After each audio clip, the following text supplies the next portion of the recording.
Hello and welcome to the podcast. I am recording from Sedona. I've had a couple podcasts drop recently, and it seems that the last few have been recorded at a hotel. Right now, if you are able to see any of the videos that we are uploading, you'll see that I'm in Sedona and I've got the backdrop, the red rocks behind me. If you hear planes, I'm so sorry about that. You may actually hear a water feature and some birds as well. I am recording in like a public area, so there may be some guests that appear as well, but I'm going to try to make this really quick today since it is one of my quickies. It's going to be my last quickie of season 3, which I'm so excited about. It's been an amazing season. We did record some episodes and we relaunched a lot of episodes as well. So I'm going to cover a little bit of that today. I'm going to be talking about my time in Sedona, along with what to expect in the future. Hello and welcome to the Stroke It podcast. I'm Alday Townsend, your host. Thank you for joining me. I'm so excited for you to be inspired to live your life fully, to take ownership of your time, your schedule, and your life, but most importantly, learn and grow and develop personally and professionally. Myself and others are going to share life lessons that we've learned through leadership, through heartache, through pain, through struggles, and we'll be sharing some success stories with you as well. Super eager for you to dive in, learn, and grow. And once again, just take ownership of your life today. So I'm in Sedona. My mom and I have been doing an annual trip for, I think, like 3 or 4 years. And my mom and I have always had an up and down relationship. For the most part, it's been a really great relationship. We've had some challenges from year to year, seasons, different ages and stages of our life. And so a few years ago, we decided to find time to spend some quality time together. And that kind of happened after she moved away to Georgia as well. So it was another reason. And so a lot of it has to do with adventure, hobbies, and being outside in nature, because both of us love nature. So we are encouraging everyone to turn off the news, get outside in some nature, and enjoy this beautiful world that we live in. Life is so short, and we want to both encourage everyone to experience it. She picked up hiking, I think like 7 or 8 years ago. And so she's been exposing me to that. Anyone that knows Kaylee, my executive assistant, she's actually hiking as well right now. Her and her husband are in the Tetons. I'm thinking they're going to Jenny Lake, but not sure. So I'm in Sedona. And if you haven't been to Sedona, I want to encourage you to book a trip and come here. I would highly recommend flying into Flagstaff versus Phoenix because it is a 2-hour drive from Phoenix to here. And it's somewhat pretty. It doesn't I don't think the views get that amazing until you're actually in Sedona. So I would fly into Flagstaff. It could be a little bit more expensive though. Sedona is known for its red rock formations, which you can see behind me. There's the spiritual vortexes, which I've been to all 4 of them. Many of them I went to my last trip with my girlfriends back in 2022, I believe. And there's just some spiritual healing that goes along with that. If you're into it, I encourage you to research it. Lots of arts and culture here and lots of wellness and healing. So our trip originally started with hiking. So we were backpacking. We were staying at a campsite and we got rained on. But anyways, it was really hot, lots of hiking. We did about 6 to 10 miles, like 6 one day, 8 one day, maybe 9 one day. And then I was ranging anywhere from 16 to 25,000 steps per day. And the elevation, I think we got up to 2,200. But amazing views and scenery and lots of time to think. You don't really necessarily have self-service the entire time, so listening to podcast or an Audible may not work. So just walking so many hours just with your own thoughts, and I got to talk a little bit as well, so that was great. So I would recommend coming here as well. And even if you want to incorporate and start doing some hiking or walking, on average I try to do 10,000 steps per day at home, which my husband and I do the hill. We walk in our neighborhood. We typically get a walk in every single morning. It's a great way just to kick off our day, connect, hold hands, share our desires for the day. And sometimes we talk business and talk shop, but we try to save that for later. That way the conversation can be really light to start the day because sometimes we don't always agree on things when it comes to business. So yeah, we've been doing that.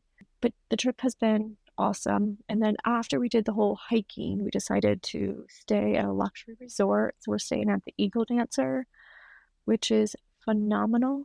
They've got a spa here. And when they say spa, it's like you have access to steam room, sauna, cold pool, hot tub, and then you can get massages and stuff. So we each got a 90-minute massage today, which was great. And then we also got some spiritual healing done at a local place where they do crystal treatments and balancing of chakras. They do the aura, I hope I said that right, scan as well. So there's just so much when it comes to healing. So of course I bought like lots of crystals and things. I've had a lot of crystal treatments in the past, especially when I was going through everything 5 or 6 years ago. I was just desperate for clarity and peace and trying to find forgiveness. So I had tried all different types of modalities, and spiritual cleansing and healing was one of them. I did some acupuncture and a lot of other things as well, which I've shared in previous podcasts. But I would say if you can book a trip to Sedona, I would put it on the list. It doesn't have to be expensive. I think the first hotel we stayed at, which was so nice, and it was very like family style. It had a communal kitchen in it, and it was on the water. I think it was like $300 a night, and there's tons of trails that you can go from there. So it doesn't have to be an expensive trip, but you can do it. So I want to encourage not only just to travel, but find a hobby and go for it as well. Something else. Oh yeah, so season 3. I just want to give a recap of that. We had some amazing guests. Actually, my mom was a guest as well. And we talked a lot about hiking, having a hobby, following your passion, work ethic, and personal development as well. And we relaunched a lot of my favorite episodes that featured a lot of women. And there was a couple men as well that talked about leadership, self-awareness, healing, and then, discovering what's next for you. So maybe just scroll through those titles if you're new to the podcast and see if any titles pop out at you. Those episodes ranged from season 1 to possibly early season 3s, but I think for the most part, they're just from season 1 and 2, which, now we have more downloads and more followers. So you might have missed some of those episodes. So definitely scan through the previous podcast titles. So what's next? So season 4, which yes, I'm going to do another season. My husband was asking me today, like, how long are you going to do this for? And I was like, I don't really know. I mean, I love podcasting. I love having conversations with people. I'm learning so much from coaches, CEOs, development coaches, mentors, counselors. And there's so many different coaches out there, whether it's like navigating divorce, navigating an affair, navigating the workforce, HR coaches as well.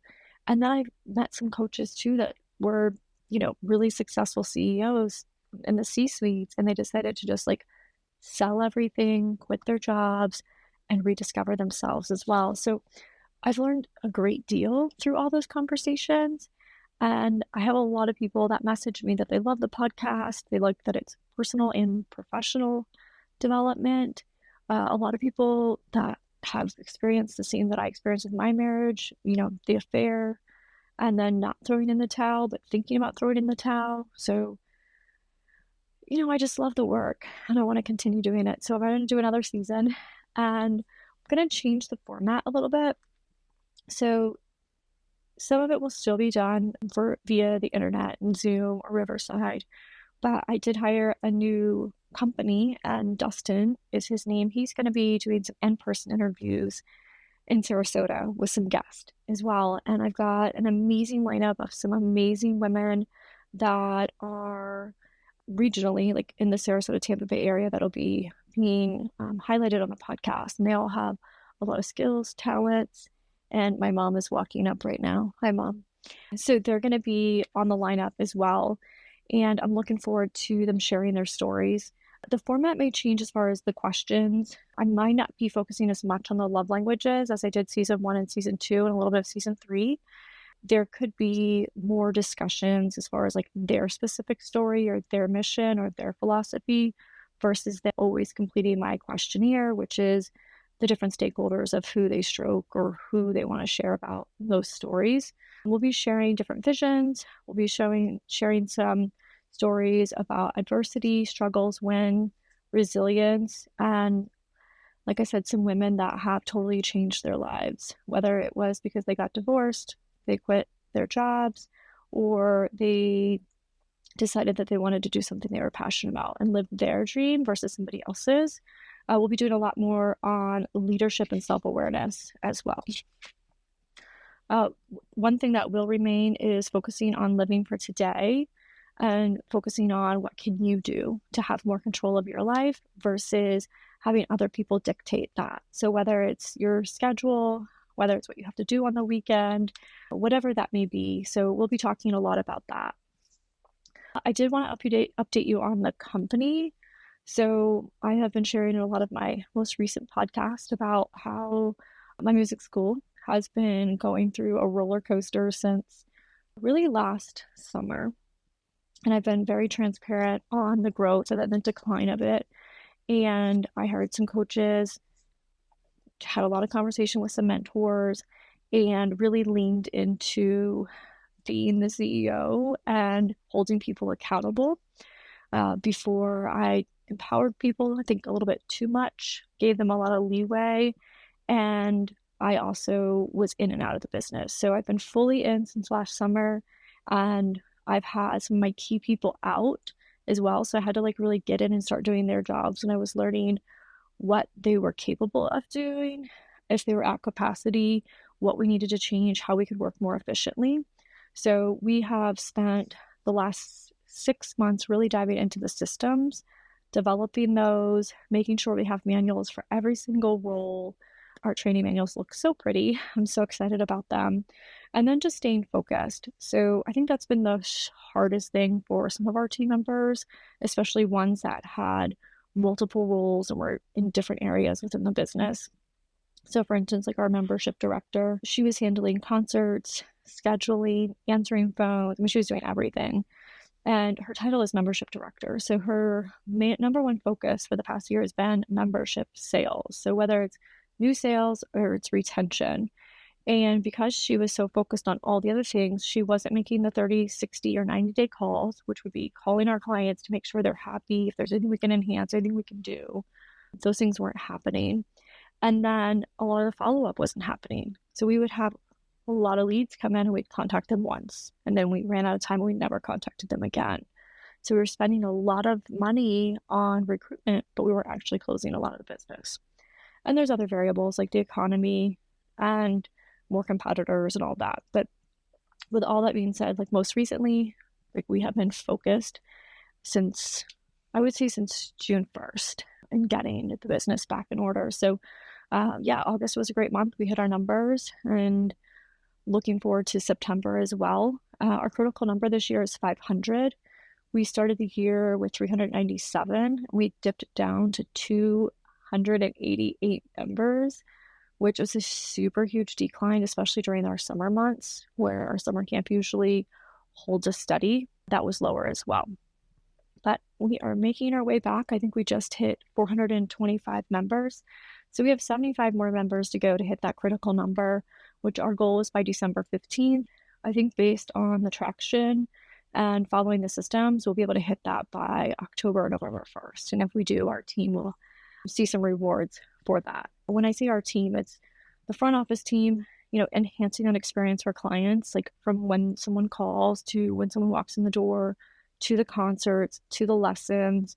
And it really incorporates every single team member, no matter if you're one of the 14-year-olds that work for us or the 74. And we really focused a lot on about that point, our Music Compound Awards that happened just a few weeks ago. And those are something that we host every single year. So if you do have a company, I want to encourage you to come up with an annual retreat and a way to celebrate your team members. And even if the company is declining, which when I was planning it, our company was declining, it's huge for the morale and it's about unity. And this year, our theme was generosity and abundance. And so as a team, we are now going to be sharing our time and our skills. And we broke up into groups and everyone has basically initiative that they're going to be doing within the community. by utilizing their skills and their talents as well. So yes, we have an amazing community within Music Compound, and we make a huge impact on our members, but we really want to impact the community a little bit more. And so they came up with some really great ideas, and I'm looking forward to them making an impact as well. And I think volunteering is always a great reminder of how fortunate we are. And I think a lot of times we tend to focus on the negative and all the things we don't have. But volunteering can be a great way to see that you have great things and to be grateful for, and then abundance as well. So we talked a lot about that, what we have available. So our team members went around and shared really great points and things they valued in each other, which we don't do that often enough. And every time we do it, it's such an amazing experience. Sometimes people don't realize all the things they do are being noticed and that people do appreciate them. So, and then we give out awards for people that live by our mission. So out of 30 team members, we had 27 of those attend our annual retreat, and it was 3 hours. And once again, it was just amazing. It was so great to see our team in such high spirits. And, given the past year that we've had with either departures, whether it was on our terms or their terms, there's been just a lot of changes within the company. So it was really great just to see everyone together and in good spirits and, ready to kick off the new school year and hit the $500 member count, because everyone knows that once we hit that, we'll be at a threshold where everyone can get raises and we can do more as a company. And at the end of the day, it's all of us working together for that common goal, which I love. So as I said, following those systems has been huge. It's been a game changer for us. So if you're interested in any of those systems, definitely reach out to me. We have our coaches that are helping as well. And once again, as I said, I'm recording this from Sedona on a trip with my mom. I'm going to be traveling again in 2 weeks, so the next recording may come from Croatia. I'm going to see Gabriella, which I think I've mentioned her on a couple of my podcasts. Gabriella and I met probably like 4 years ago. So actually, no, it was during COVID. It was National Hispanic Month, and my mom and I did a podcast, and we were talking about our family heritage. And my family originated from Italy, and the last name was Martucci. So while doing my research to prep for the Facebook Live, actually not a podcast, I found Martucci Music School in California. And I was like, oh my gosh, what if this girl's related to me? So I called her up, left a message like, hey, I'm Jenny. I own a music school in Sarasota, la da da. And she called me back. She's like, yeah, we're probably not related. Martucci's a really common name. And we started talking shop and having Zoom calls like every other week. And then a few years ago, she invited me to stay with her in Italy, and I booked a ticket and went over there, not meeting her in person, only via Zoom. Everyone thought I was crazy. And she's been to Sarasota, and now I'm going to be going to Croatia and spending a week with her. Of course, we'll be talking shop, even though she did sell her music school. So yeah, I'm looking forward to it. We're going to have a little bit of work, a little bit of play, and it'll just be great to get back over there. I love Croatia. Speaking of traveling, I've already booked 2 iconic trips for 2026. I'm so excited about them. We're revealing those a little bit later. I'm not going to put that out yet. So my question is to you is, where are you going next year? Where is it that you want to go? I would begin researching it, try to figure out where it is. But maybe it's a different stage of your life that you're like, hey, I need to break free and get away. Maybe you want to go on a romantic getaway with your spouse to rekindle your love. Maybe there's something on the bucket list that you want to do. So I would encourage you to start planning that and then figuring out how you're going to fund it. I've talked a lot about funding my vacations on other podcasts. They do come from another business, not from Music Compound. So if maybe that's what you need to do in the next, several months, is to find a passive way to bring in more income, I want to encourage you to do that. You can message me about that too, but book it. I would say book the trip. You'll figure out how to pay for it. You'll find ways to get childcare, get the kids covered. I would say enlist a family member. There's so many of us that really want to spend more time with our nieces and nephews, and this will give them the opportunity, or even the grandparents. Having that quality time with your family members, gives them different perspective, creates a bond. So if anything were to happen and they didn't feel like they wanted to speak to their parent about, they know, they have a trusted family member that they can go to. I cherish all my memories with my aunts and uncles and my cousins, and I got that because my parents either were working or they were traveling or they were doing something and I wasn't able to go. So if it's about who's going to watch your kids, there's plenty of people out there that will and that want to. And maybe just take a trip with the kids and find some activities for them to do so that you can escape and do what you want to do with your spouse or your friends. I know a lot of people aren't booking trips because of all the reasons they can't. So I want you to remove that negative chatter, and I want you to believe that anything is possible. If you want it, you can do it. And it all starts with outlining it. So, we're in Q4 and, 2026 is just right around the corner. So I would encourage you to start thinking about what you want in 2026, start writing it down, documenting it. You can add it to a vision board. You can put it in Canva. You can put it in your notes. I start everything in my notes on my phone.